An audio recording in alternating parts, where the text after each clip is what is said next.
a terrace and into the kitchen. I don't want no other way of living. Smile. Good day, Ma'am Lailani Telendo, and to our classmates. By the way, Ramadan Mubarak to all brothers and sisters in Islam.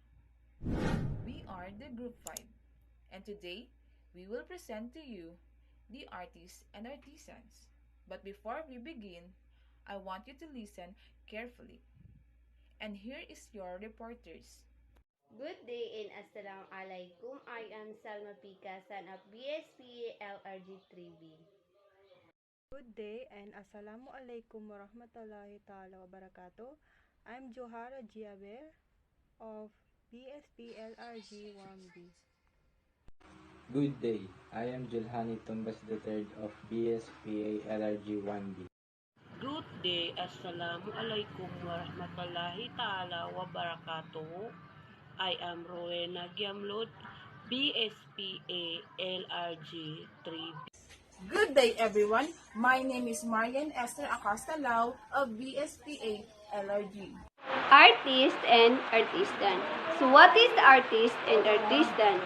So according to the first episode of the video series, New Ways of Seeing, the painting discovered and caves are significant. The artists of those cave paintings invented a way to get third-dimensional into the world of two-dimensional and attach their own values and ideas. So, ayun sa unang yugto ng serye ng video, ito ay ang mga bagong paraan ng seeing o pagtingin na nagbibigay diin sa kalagahan na hindi lamang sa pagtuklas ng mga paintings ng kuweba. So, ang mga artist ay nag-iimbento din sila ng way o paraan kung paano nila makuha ang third-dimensional into the world of two-dimensional at i-attach ang kanilang sariling kahalagahan at mga idea dito. So, because of that, the history of the art is formed. The hunting scene, animals, symbols all around the world during the Stone Age. So, maliwanag na tinutukoy niya dito ay ang mga drawings o painted na larawan ng mga hayop, eksena ng pangangaso at iba't ibang symbolic figures na nilikha noong panahon ng bato. So, ang mga halimbawa nito ay nakakalat sa buong mundo, mula sa France, Spain, Namibia, Australia, Argentina, and etc.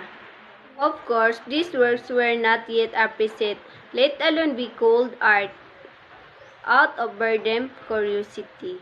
New mode techniques and thoughts are brought to light in an array of artworks that instantiate the wealth that can be done with the artist's vision. If the artist's potential is harnessed, realized, they can utilize the surroundings to create, such as expressive ideas, feelings, in their artworks. So, ang mga bagong modes o techniques at thoughts o kaisipan ay nilalahad ng isang hanay ng mga artworks na nagbibigay ng kayamanan na maaaring gawing gamit ang pananaw ng mga artist. If the artist is harnessed and realized, maaari nilang gamitin ang kapaligiran upang lumikha ng tulad ng pagpapahayag ng idea, damdamin sa kanilang artworks.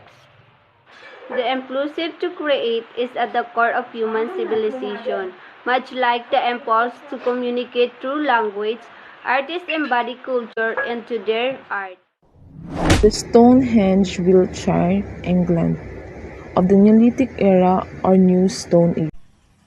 The Artisans and the Guild.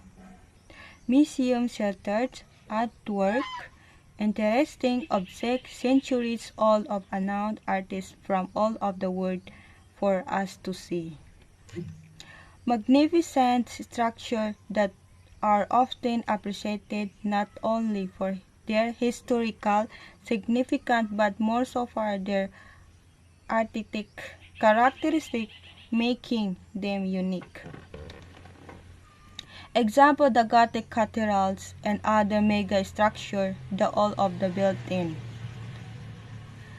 Craftsmen and the builders in the past did not have to sophisticated tools, technology, and principles. Gothic Cologne in Germany. Gerhard Karl Mansion started the project in 46 ended wrongly 6 years later. Skills are ended to obtain craftsmanship education to particular guild guide you have to be a apprentice. The commitment to work together as a collective is important. Guilds are type of the social fellowship with a rules, custom, rights, and responsibility to form with it the artisans develop and improve their crafts immense experience and skill. Master artisans craftsmen are open to hiring apprentice who would be under his. In the context of structure site, the master mentioned obsolescence is marked by the humorous men of varying artistic powers and skill. Carpenters, Smith, Glazier. This brought to light various ways of thinking about the transferring knowledge and skill by visualizing and articulating principle and processing end of the some knowledge that often article obtained is hard to pass on because it takes explaining a particular process. And in visual art, an example of the artist strongly influenced by the abred Turin. His father was goldsmith and he too was a naturally apprentice but later shifted to visual art.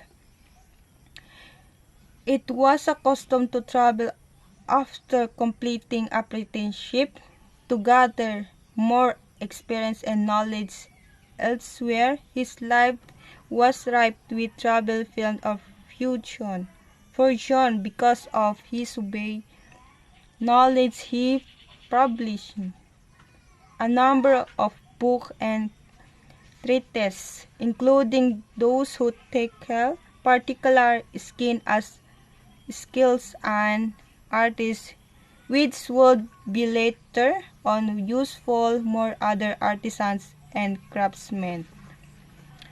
Artisans become prevalent in the Philippines as well during the Spanish colonial period. Secular art religion. It is was a true copying the ways art. Prayers, being non-artists themselves, provided reference to artists to use.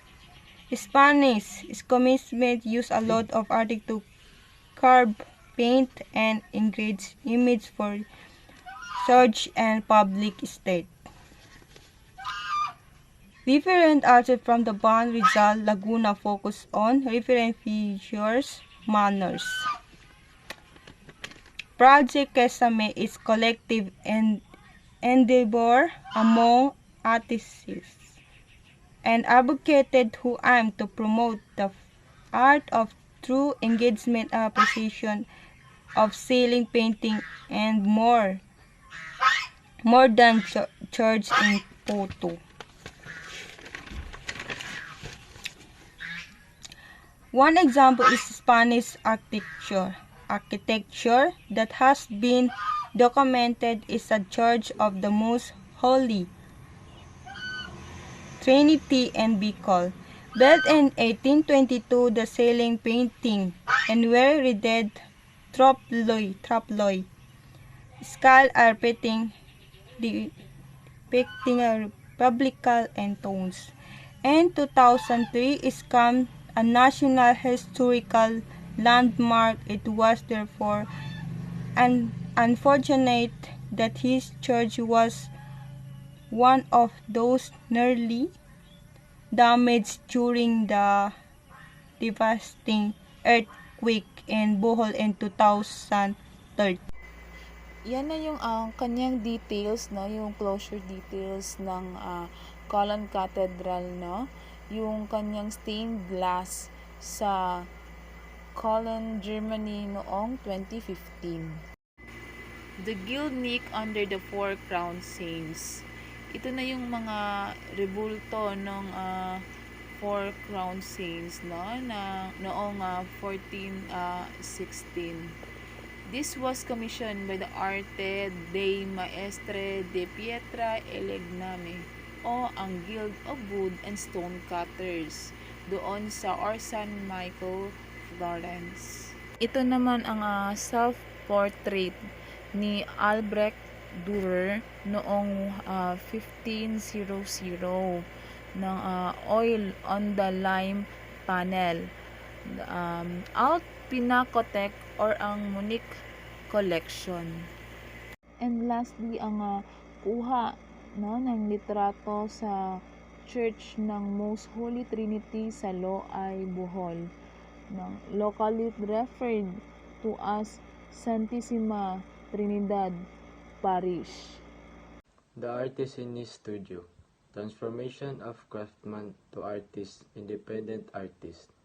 Widespread of patronization of secular art, religious pieces. Before the Renaissance period, artwork were actually unsigned. Artists claiming authorship for their work by affixing their signature, not just the artwork itself but the art form, style, and technique. Today, artist studio have been a place of interest for the public. It's interesting to see and learn while creativity manifests itself. The studio dates back from Renaissance, therein artists flexed their relationship with their patrons as a site there where negotiation and works are made. Studio and bottega, the latter is where the work actually happens. In France, in the other hand, academies and art salons became popular as they did not only support the productions of art but the discourse around them. Criticism and analysis were highlighted as integral part of art engagement, and therefore the display of artwork through official art salons were thought for to be included in an exhibition. It deemed honor, especially it did not take while before it was considered as arbite of standards and taste. Beginnings of the introductional revelation hand and interesting unification for the artist. The competition for the events, realizing the artist from the limitation that the effective the way in which their work this the included the ability on probability for the materialist, probably a case and fine in parts. More the fans enjoyed printing on their own behavior, greeting where they wanted to greet. It was the daytime that showed of the style and deployment in side by side, following artists to full a graph and the potential for the artist licensure. During the later part of the 118 artists beginning to the question the materialists of the starting artist training and education, but it was during the 119 that arts was truly liberated from the transaction for the past. It was done that artists around the freedom to the articular of distance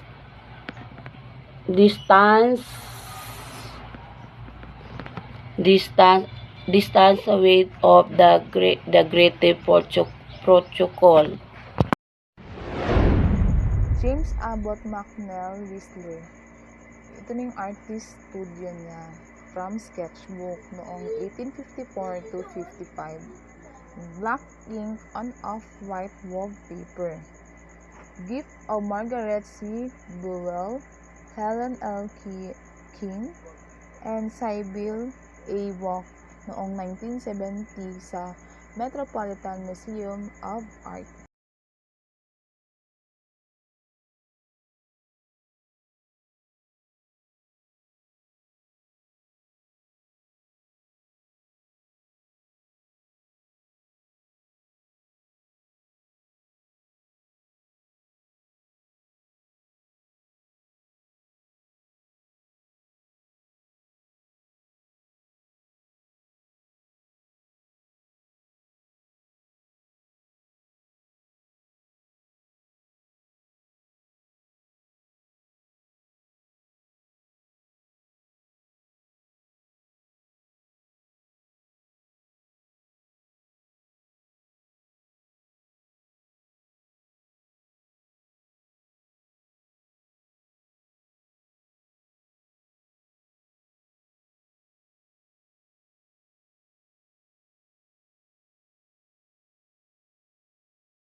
The evolution of the artist throughout history is one of the most interesting progression in the affairs of man.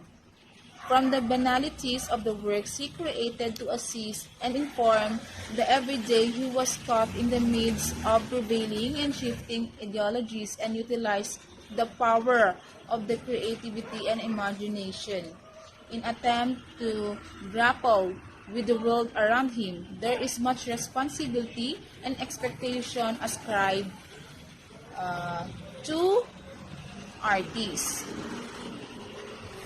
As Woodrow Wilson in 1913 relates, "You are not here merely to make a living. You are here in order to enable the world to live more amply, with greater vision, with a finer spirit of hope and achievement. You are here to enrich the world, and you impoverish yourself if you forget that errand." What a nice sayings, nice talk. And that's it for today. I hope na may natutunan kayo sa aming tinakel na lessons. Have a nice day to all.